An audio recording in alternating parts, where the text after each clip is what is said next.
Balandia micro du pasteur Bobo Balbi Diaspora et Santé. Diaspora et Santé, votre émission, je crois, pour Betango la Ningala. J'ai pu demander à Batubili Basenaki, Toko Tango Kupinza la Ningala, Balbi Diaspora et Santé.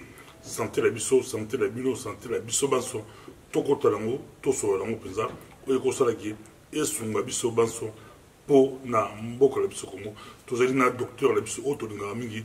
Docteur Maï, Mote, Munga, docteur.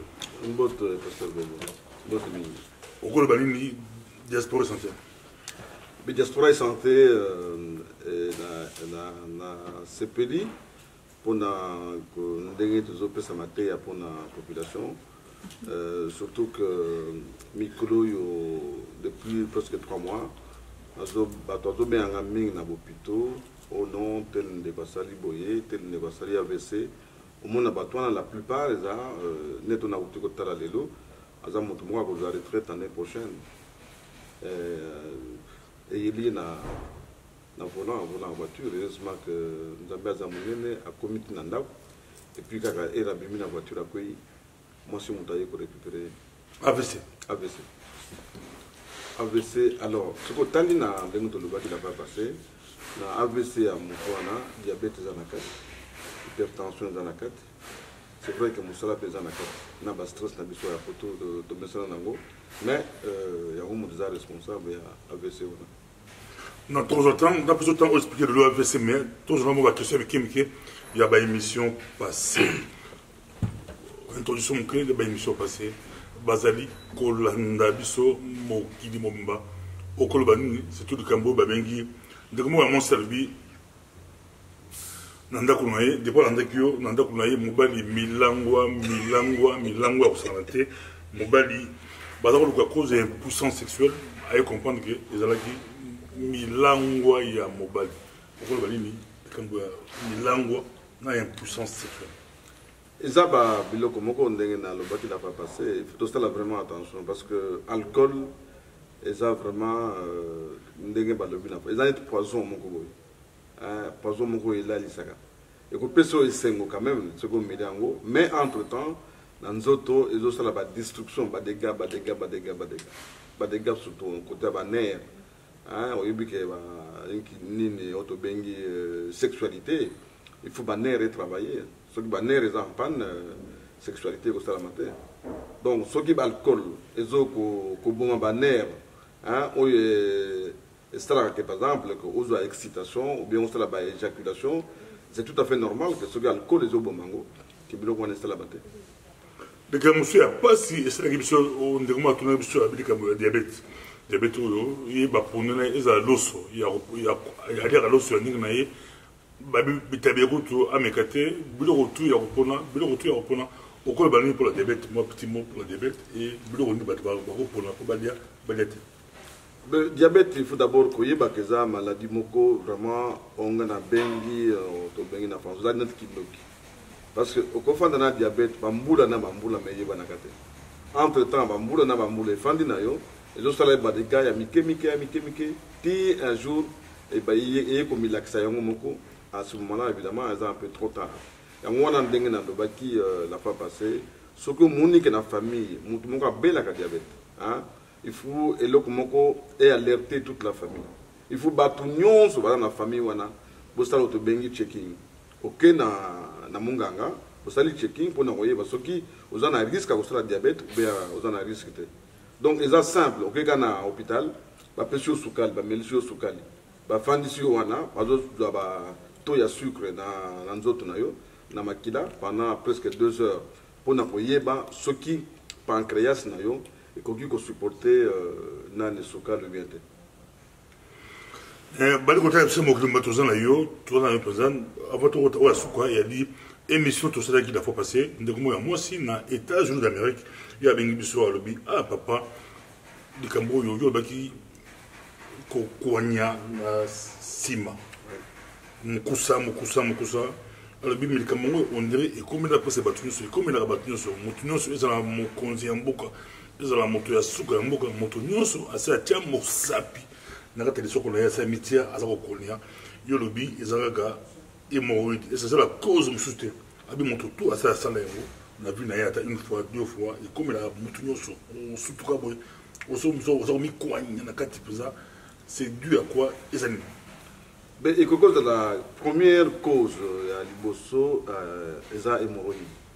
Deuxième cause, au moni c'est aussi la constipation. On a ba sel dur, ba caca, ba nieyo ya makasi, hein, soki bimi et koki kotika ba pota na côté ya nzela nieye bimaka. À ce moment-là, en cicatrisation, il y a ba blessure na moké et ko peut ça fait ba ni posa ya ko ba démangeaison. Mais première cause ba démangeaison na niveau ya ba nzela nieye bimaka, et ça hémorroïde. Donc, première cause, c'est les hémorroïdes. Ezaka hémorroïde. Alors, nous avons le lobby, n'a pas passé. Hémorroïde est cause de la paix, seulement pas externe, est cause de la paix interne.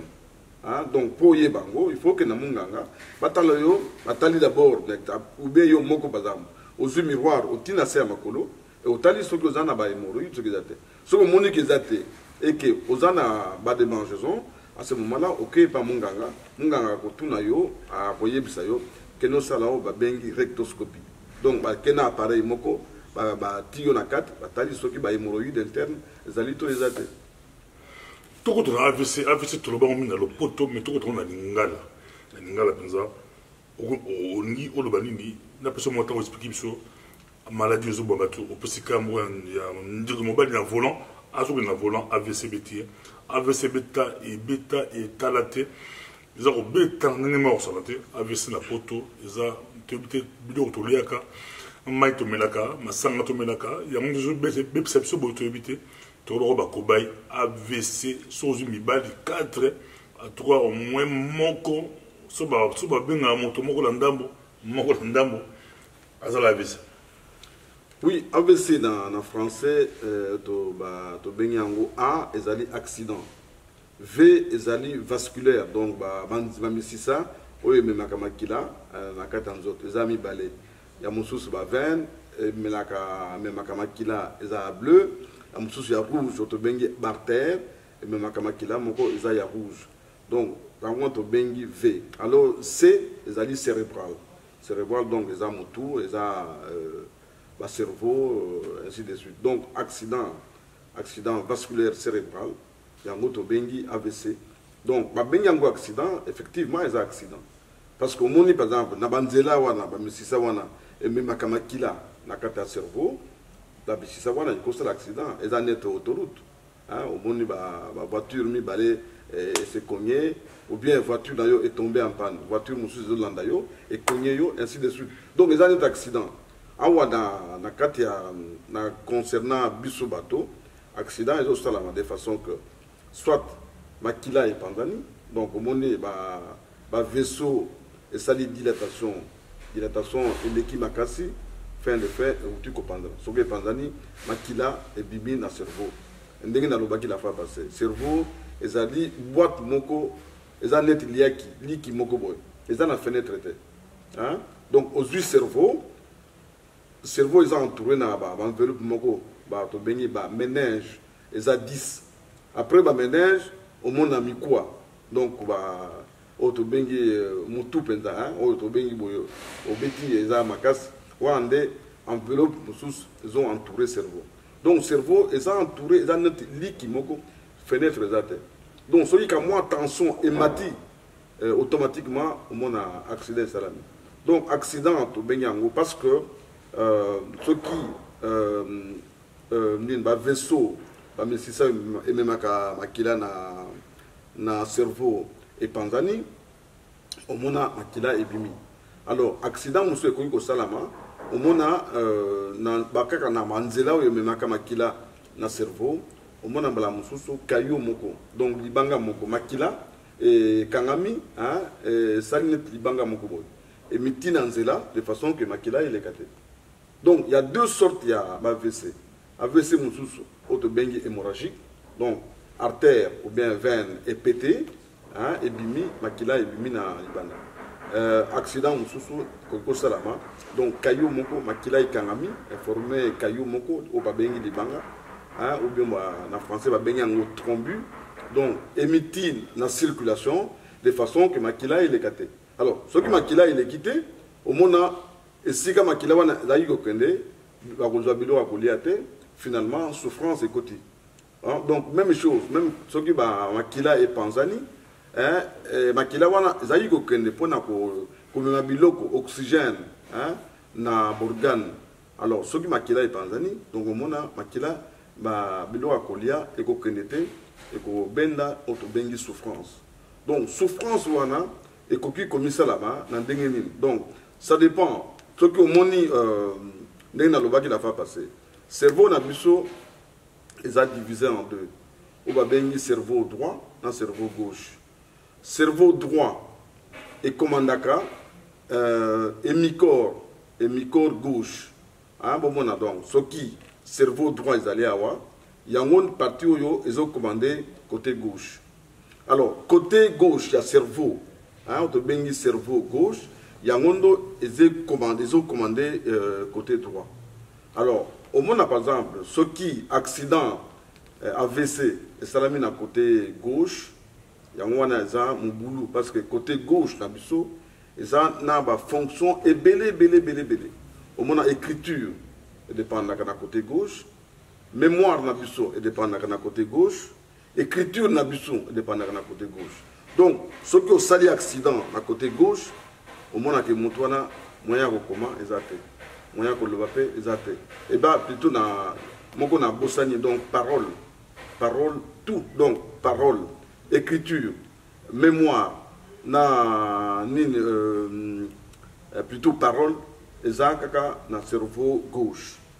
Donc, ce cerveau gauche est une maladie, automatiquement, au moins, on moyen comme les moyen le papier les moyen se souvenir, il y a lobby, ou bien il y a qui a sima, il y a bicoléleki, et qu'on a alors, on a des côtés gauche. Alors, maintenant, ceux qui ont salé accident, dans le côté droit, la fonction pesant à miner les athées.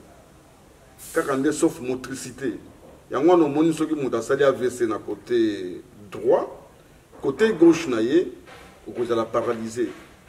Hein? Mais au moment où on a azoloba, azokoma. Alors à ce moment-là, to commune na ba cause ya AVC. Ba cause ya AVC n'est pas ça qui la fait passer. Il faut na zongue là parce que depuis na ça qui émission wana nous avons des camarades de Ming et de maladie, des connaissances. Donc, il faut tous les choses.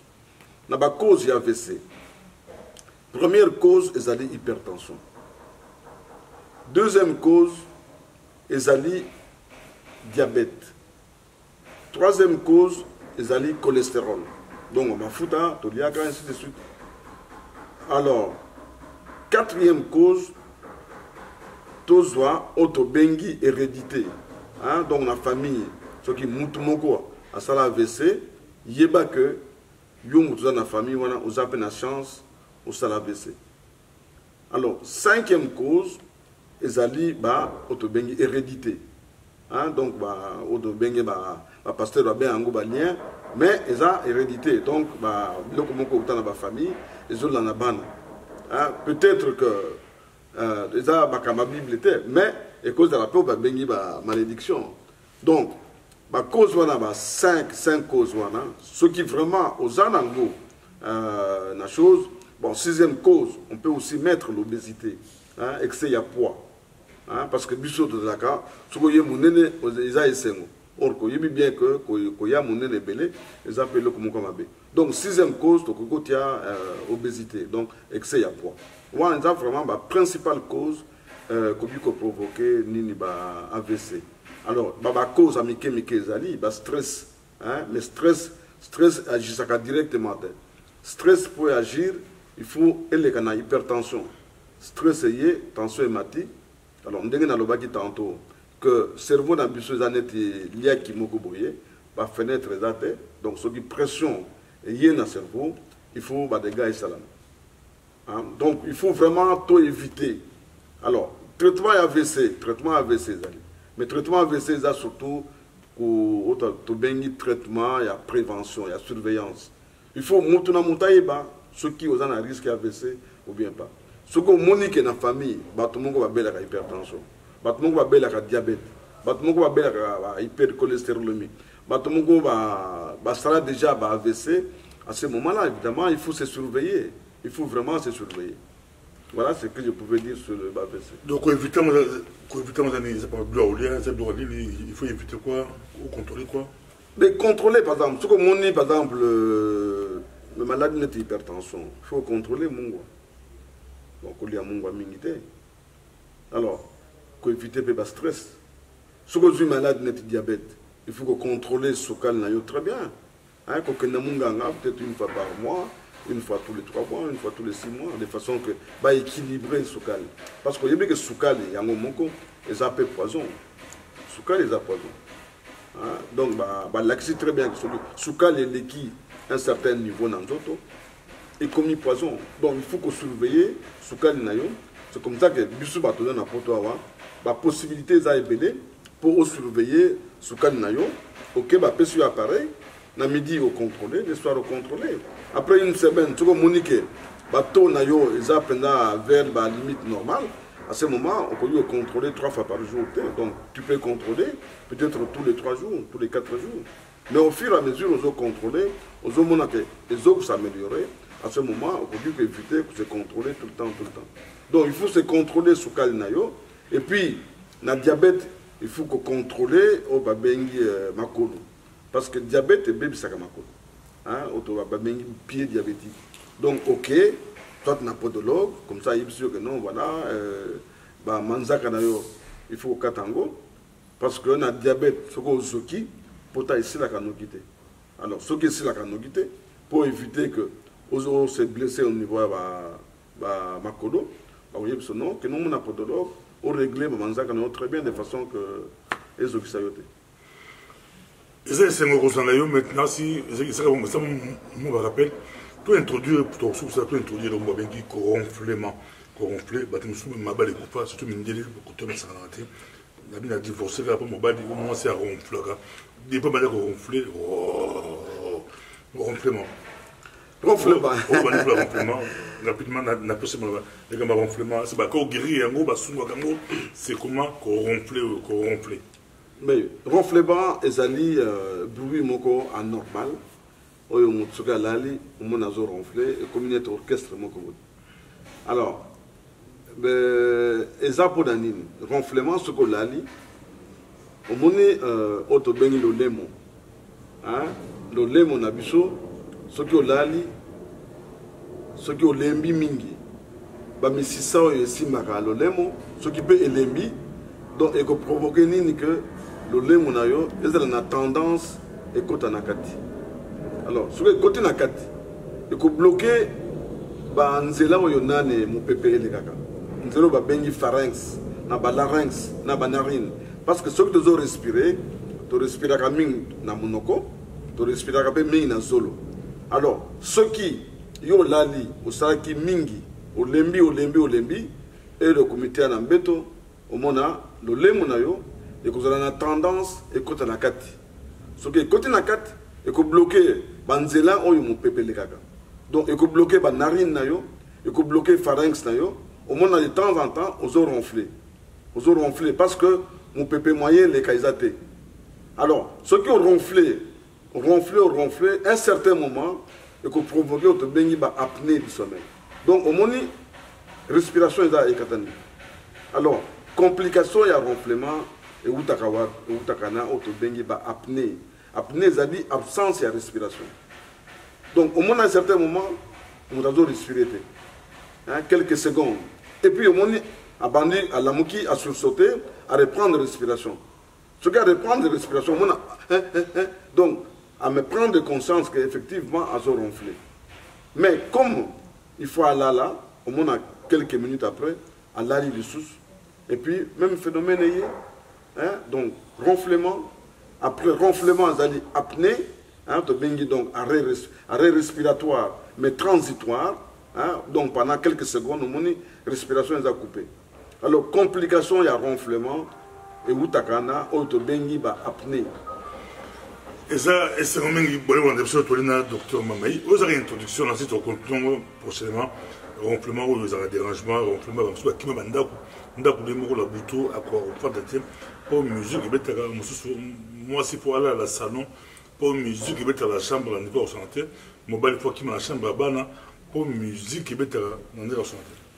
Oui, pasteur Bobo, ronflement, ils allaient, ce que moi, en gros, aux appendants a importance dans côté. Mais c'est là qu'il y a des gars et belé dans le couple. C'est ça qu'il y a des gars et belé. Vous voyez bien que le ronflement, tout le monde en gros peut-être prochainement, mais vous voyez bien que parmi les ronfleurs, hein,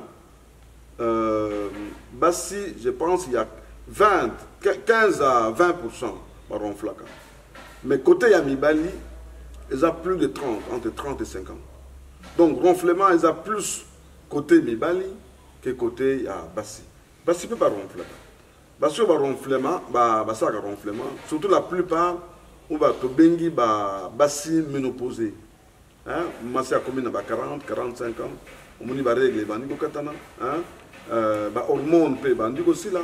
Ouvert, ils ont fonctionné les soustés. Conséquence nango, ça provoque auto bengi ronflement. Mais Yamibali, cause nango, ils allaient surtout Moussala, hein, Moussala, Massanga pe pisa ronflement, Mounene pe pisa ronflement, cigarette pe pisa ronflement. Donc, il faut faire attention na biloko wana surtout côté à biso mibali. Yangwa no monique ronflement, ils ont concerné plus mibali que bassi. Alors, surtout comme conséquence, c'est en fait problème à couple, problème à couple. Et vous voyez aussi que tu peux développer la fois prochaine, mais vous avez que apnée, par exemple, ce qui, de temps en temps, on a par exemple apnée mingi na butu, à ce moment-là, évidemment, le cerveau n'a yo, les autres ont maquilaté. Donc, le cerveau n'a yo, ils ont souffrir quelques minutes. Alors, ce qu'on sang ici, apnée pendant une nuit, et que son cerveau n'a yo, et qu'on peut souffrir pendant peut-être 5 ou 6 minutes. Et ça, c'est beaucoup. Docteur, ma femme fait pipi au lit. Mon mari fait pipi au lit. Que faire? Ben, faire pipi au lit, ça dépend. C'est très souvent l'alcool. L'alcool peut pousser ça. L'alcool peut pousser ça.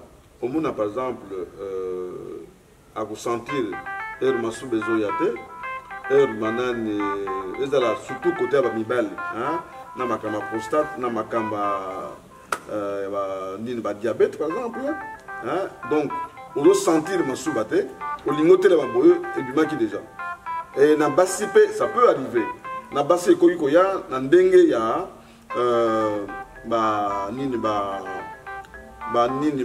vessie. Donc et si qu'on réservoir massou bezalaka. Au moment ce qui moi c'est à boti mingi, hein, ce de vessie, ils ont tendance à quitter nassé. Alors ce qui est quitté nassé, hein, au moment fonctionnement d'ango est bandu que diminuer. Donc capacité d'ango à résister pour que kangama suba na vessie est bandu que diminuer et la femme a tendance parfois à lâcher ba urine avant même à tellement qu'elle n'a toilette au monde ba urine et bibi. Alors il y a un to si ceux qui au monde au bouti par exemple mingi, hein, fin de fin il faut qu'elle na munganga comme ça ba koyi ko sala auto bengi soit matisi vessi na likolo. So be kobo tamingo combien? Mais par exemple 5 à partir de 5 c'est déjà beaucoup. À partir de 5 c'est déjà beaucoup. Et puis ko bota mingi za deux sortes. Ils en a basi ba bota comme on est à landisi.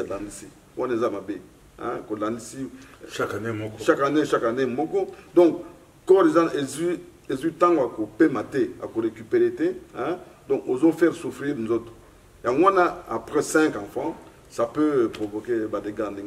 Mais ce que Boti, par exemple, tous les 2 ans, tous les 3 ans, attends, Boti bana 5, pour que vous en avez des gamins, parce que le corps, ils ont temps à récupérer. Mais le couchement, ils ont mabé, on y a ça. Chaque année. Hein, ceux qui ont abouti à 30 ans, en début non, on a 40 ans. On a abouti ne fût que 5 fois, on a chaque année. On a les amabés. ezalaki sengo koyemba docteur Mamai nde tomonani prochainement diaspora et santé bakestion na bino botinda bakestion na bino na micro du pasteur Bobo ezalaki docteur Mamai. Merci.